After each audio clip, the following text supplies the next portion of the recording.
नमस्कार साथियों, मेरा नाम है पीयूष कुमार और मैं स्वागत करता हूं आप सबका हिंदी एथिक्स मॉड्यूल के पहले ऑफिशियल लॉन्च में। दोस्तों, विगत कई वर्षों से अभ्यर्थियों का मुझको रिक्वेस्ट आ रहा था कि वही एथिक्स का मॉड्यूल जिसने इंग्लिश मीडियम में सालों दर साल टॉपर्स प्रोड्यूस किए हैं, एथिक्स में उनके मार्क 10, 20, 30, 40 नंबर तक बढ़े हैं, वैसी गुणवत्ता वाला मॉड्यूल हिंदी मीडियम में भी आना चाहिए। दोस्तों, मेरा खुद का ही बहुत मन था क्योंकि मैं खुद क्लास 12 तक हिंदी माध्यम का विद्यार्थी रहा हूं। तो दोस्तों, सम्मुख आपके प्रस्तुत करता हूं एथिक्स समग्र, जिसमें हम उत्तर लेखन के सहित ये इंश्योर करेंगे कि हमारा एथिक्स का जो आंसर राइटिंग है वो कैसे बेहतर बेहतर हो सके।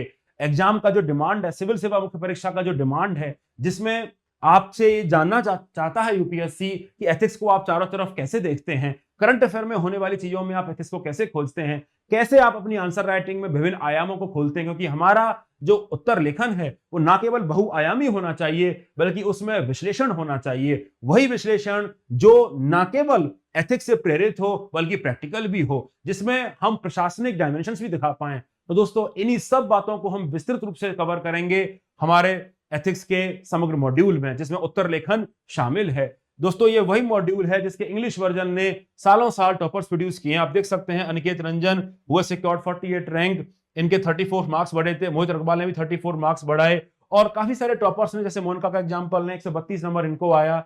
दोस्तों, काफी सारे टॉपर्स ने इस मॉड्यूल के कंटेंट का फायदा उठाया है और सालों साल आप देख सकते हैं कि किस तरीके से इस मॉड्यूल के कंटेंट ने विभिन्न टॉपर्स की मदद करी है। दोस्तों, आइए समझते हैं कि इस मॉड्यूल का पूरा संरचना क्या रहने वाला है, लेकिन उसके पहले मैं कुछ आपसे शेयर करना चाहता हूं। दोस्तों, जब मैंने इसकी थ्योरी की क्लासेस रिकॉर्ड की तो मेरे अंदर कहीं ना कहीं ये संकोच था कि यार ऐसा तो नहीं है कि हिंदी में मेरे से कुछ वर्तनी में अशुद्धियां बहुत ज्यादा हो रही हों, क्योंकि मैं चूंकि काफी दिनों से अंग्रेजी में ही पढ़ा रहा हूं, तो ऐसा हो सकता है कि मैं हिंदी बोलने में परेशानी मेरे को हो रही हो, मैं सब अपनी बातों को नहीं पहुंचा पा रहा हूं। तो मेरे एक स्टूडेंट्स हैं जो इन्होंने इंग्लिश मीडियम में मेरा कोर्स ज्वाइन किया था, बट वो पेपर हिंदी में लिख रहे थे क्योंकि उस समय मेरा हिंदी में मॉड्यूल नहीं आता था। तो उनको मैंने अपनी सारी क्लासेस भेजी और मैंने उनसे कहा कि प्लीज निसंकोच होकर मुझको बताइए कि ऐसा तो नहीं है कि बहुत ज्यादा अशुद्धियां इसमें हैं, कुछ गड़बड़ तो नहीं हो गई है और गुणवत्ता वैसी है कि नहीं। आपके सम्मुख दोस्तों उनका मैं फीडबैक प्रस्तुत करता हूं, आप ये देख सकते हैं, पढ़ सकते हैं। और इस फीडबैक ने मेरे को बड़ी हिम्मत दी, मेरे को हिम्मत दी कि मैं हिंदी माध्यम के अभ्यर्थियों के समक्ष भी वैसी गुणवत्ता का कंटेंट लेके आऊं ताकि हम सब मिलकर एथिक्स के बहुत अच्छा स्कोर कर सकें, आंसर राइटिंग पे, उत्तर लेखन पे काम कर सकें। ऐसा नहीं है कि टॉपर्स हिंदी माध्यम से जो लिखने हैं उनको मैंने गाइड नहीं किया है। आप आकिब खान का एग्जांपल ले लीजिए, बट उस समय मेरे पास चूंकि हिंदी में मॉड्यूल नहीं था तो इन्होंने इंग्लिश में ही मॉड्यूल ज्वाइन किया था और खुद से ट्रांसलेट वगैरह करके हिंदी में पेपर लिख के आए थे। लेकिन अब वो चीज नहीं रहने वाली है। अब हिंदी माध्यम में मैं खुद आपको पढ़ाऊंगा, आप कंटेंट भी आपको हिंदी में होगा, मैं समझा भी आपको हिंदी में रहाऊंगा और इस तरह से हम हिंदी माध्यम में साथ में काम करेंगे। तो दोस्तों, ओवरऑल अगर आप देखें तो 12 थ्योरी की क्लासेस में जो आपको रिकॉर्डेड मिलेंगी उसमें पूरा सिलेबस हमने कॉन्सेप्चुअली कवर किया है। फोकस इस बात पर है कि हम जो सिलेबस का डिमांड है, पाठ्यक्रम का जो हमारा डिमांड है, उस विभिन्न विषय वस्तु को हम समझें और एग्जाम के परिप्रेक्ष्य में हम कैसे उसको अप्लाई कर सकते हैं उस पर जोर दें। क्योंकि अगर आप यूपीएससी का पेपर देखेंगे तो वो बहुत अप्लाइड आ रहा है। अप्लाइड का मतलब ये होता है कि जो भी हम सिलेबस में पढ़ रहे हैं उसका एग्जाम में कैसे यूज कर रहे हैं। देखिए, अगर हमने एग्जाम में यूज नहीं किया तो बताइए क्या ही फायदा वो पढ़ने का।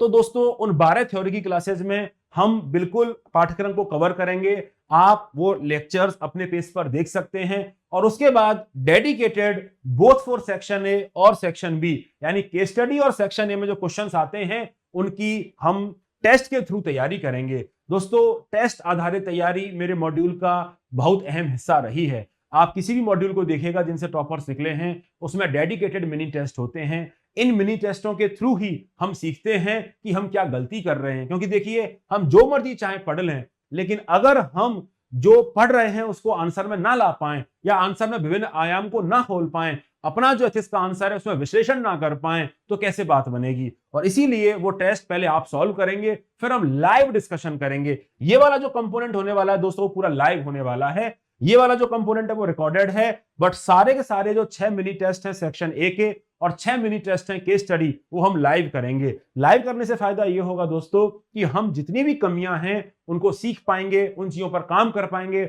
और अपने उत्तर लेखन को बहुआयामी और विश्लेषण आधारित कर पाएंगे। मेरा स्पेशल फोकस होगा कोटेशन बेस्ड क्वेश्चंस पर, कि कोटेशन बेस्ड क्वेश्चंस को हम कैसे डील कर सकते हैं, कैसे एक बहुत अच्छा आंसर हम उसमें लिख सकते हैं ताकि हमको मार्क्स आए। तो दोस्तों अगर हम शेड्यूल को भी बात करें तो 29 अगस्त को हम ओरिएंटेशन सेशन आपके संग करेंगे लाइव, जिसमें जो भी आपके डाउट हैं इस मॉड्यूल को लेके उसको हम सॉल्व करेंगे। इस मॉड्यूल को आप कैसे बेहतरीन रूप से अपने आंसर राइटिंग में यूज कर सकते हो उसके ऊपर मैं आपसे बात करूंगा, और भी जो कुछ आपके मन में होगा जिसके लिए मैं आपके लिए काम कर सकूं उस चीज को भी हम इस मॉड्यूल में ऐड करने का प्रयास करेंगे। तो दोस्तों ये जो सारी क्लासेज हैं 12 क्लासेज आपको रिकॉर्डेड मिलेंगी। रिकॉर्डेड क्लास आप अपने पेज पर देख सकते हैं, नोट्स बना सकते हैं, और उसके बाद जब आप क्लासेस कर लेंगे, कुछ डाउट्स आपके फिर भी रह सकते हैं, वो हम 14 अगस्त को एक लाइव डाउट रेजोल्यूशन सेशन रखेंगे, उसमें डाउट्स को डिस्कस करेंगे। इसके अलावा भी और डाउट्स प्लान किए जा सकते हैं, अगर आपका ऐसा रिक्वायरमेंट हो, उसकी कोई चिंता की बात नहीं है। और उसके बाद दोस्तों हम 17 अगस्त से सेक्शन ए की आंसर राइटिंग करेंगे। शुरू के जो टेस्ट होंगे वो थोड़े मूलभूत जो जरूरतें हैं एथिक्स के आंसर राइटिंग की उस पर बात करेंगे, और धीरे धीरे उसका लेवल, डिफिकल्टी लेवल बढ़ता हुआ चला जाएगा। जैसे यूपीएससी के पेपर में जैसे क्वेश्चन अभी आ रहे हैं उस तरह के क्वेश्चन आपको धीरे धीरे डिफिकल्टी लेवल में बढ़ता हुआ आपको मिलेगा। और साथ साथ जब आप टेस्ट लिखेंगे, 1 घंटे का टेस्ट होगा, लगभग 8 के आसपास क्वेश्चन आप पहले लिखोगे, उसके बाद इमीडिएटली आफ्टर दैट टेस्ट 12 बजे हम उसका डिस्कशन स्टार्ट करेंगे, और उस डिस्कशन में मैं आपको खुद बताऊंगा कि इसका इंट्रोडक्शन हम कैसे कर सकते थे, इस प्रश्न का हम कंक्लूजन कैसे कर सकते थे, इसमें कितने पार्ट्स थे, कैसे हम इस आंसर को बहुआयामी बना सकते थे, ये सारी चीजों पर हम दोस्तों चर्चा करेंगे। कौन से टेम्पलेट हम फॉलो कर सकते हैं, वही टेम्पलेट जिससे इंग्लिश मीडियम में स्टूडेंट्स ने काफी ज्यादा मार्क्स आए हैं, वो सब दोस्तों हम इन मिनी टेस्ट के डिस्कशन से देखेंगे।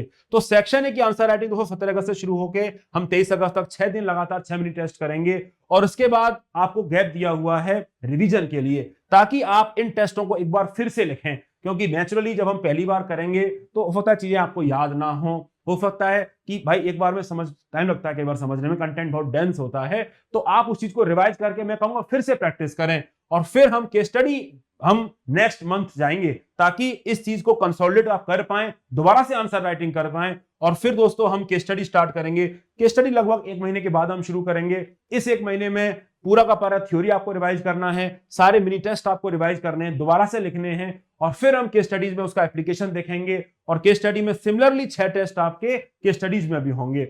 और इन टेस्टों के माध्यम से देखिए बिना करे कुछ नहीं सीखते हैं, तो कर करके ही हम सीखेंगे, कर करके ही मैंने बाकी सारे रैंकर्स को भी सिखाया है, और वही तरीका, वही पेडागोजी हिंदी मीडियम में मैं अप्लाई करने वाला हूं। और इसके बाद दोस्तों मिनी आपके जो फुल लेंथ टेस्ट हैं जो आपके इवैल्यूएट होंगे वो होंगे ये 18 अक्टूबर और 15 नवंबर को। ये जानबूझकर दोस्तों गैप रखा हुआ है, क्योंकि सितंबर में तो हम लाइव मिलेंगे ही, उसके बाद 15-20 दिन के गैप के बाद एथिक्स फुल लेंथ टेस्ट 1 हो जाएगा, फिर आपको लगभग 1 महीने का गैप दिया हुआ है ताकि आप 15 नवंबर को दूसरा टेस्ट भी लिख लें। ये दोनों ही टेस्ट दोस्तों आपके इवैल्यूएट होंगे। बात यह है कि इस पूरे जो भी एथिक्स का पाठ्यक्रम है उसको मैंने 2-3 महीनों तक आपको किया हुआ है कि अगस्त में हम सेक्शन ए और सिलेबस को कर लें, और उसके बाद हम केस स्टडी पे आ जाएं, और फिर आपको 1-1 महीने में 2 बार आप उसके रिवीजन भी कर लें। कोशिश ये है कि दिसंबर से पहले आपका एथिक्स पूरी तरीके से तैयार हो जाए, ताकि अगले साल जब आप मुख्य परीक्षा में बैठने जाएं तब आप एथिक्स को लेकर कम से कम कोई संकोच आपके मन में ना रहे, और बहुत अच्छी तैयारी के संग आप एथिक्स के पेपर में लिखने जाएं। तो दोस्तों उम्मीद है कि एथिक्स समग्र आपको जरूर पसंद आएगा, आपको हेल्प करेगा एथिक्स की आंसर राइटिंग में, और मैं खुद बहुत उत्साहित हूं आप सबके संग काम करने के लिए। तो जो भी फीचर्स दोस्तों आपको इसमें दिख रहे हैं, मेरा ये प्रयास होगा कि इसके बियॉन्ड ही मैं आपको दूं, इसके ऊपर ही मैं आपको दूं, क्योंकि मेरा ये पहला एथिक्स का मॉड्यूल है और मैं मन से चाहूंगा कि हम साथ में मिलकर इस पे काम करें। काफी सारे ग्रुप मेंटरशिप सेशन भी हम इसमें करेंगे, जिसमें हम आपके आंसर लाइव इवैल्यूएट करेंगे, ताकि हम देख पाएं कि आंसर राइटिंग में किस तरह की चीजें चाहिए होती हैं, कौन सी मिस्टेक हो रही होती हैं। तो जो ग्रुप लाइव सेशन होगा तो उससे आपको ये भी समझ में आएगा कि यार ये वाले आंसर में ये गलती होती है, ये हमको नहीं करनी है, ऐसी गलती हमको नहीं करनी है, और ये चीजें हम लाइव सीखेंगे। तो दोस्तों और कोई भी डाउट है तो आप कमेंट सेक्शन में जरूर बताइए, हमारी टीम आपको रीच आउट करेगी। मिलते हैं बहुत जल्दी ही ओरिएंटेशन सेशन वाले दिन, तब तक के लिए बाय बाय, टेक केयर।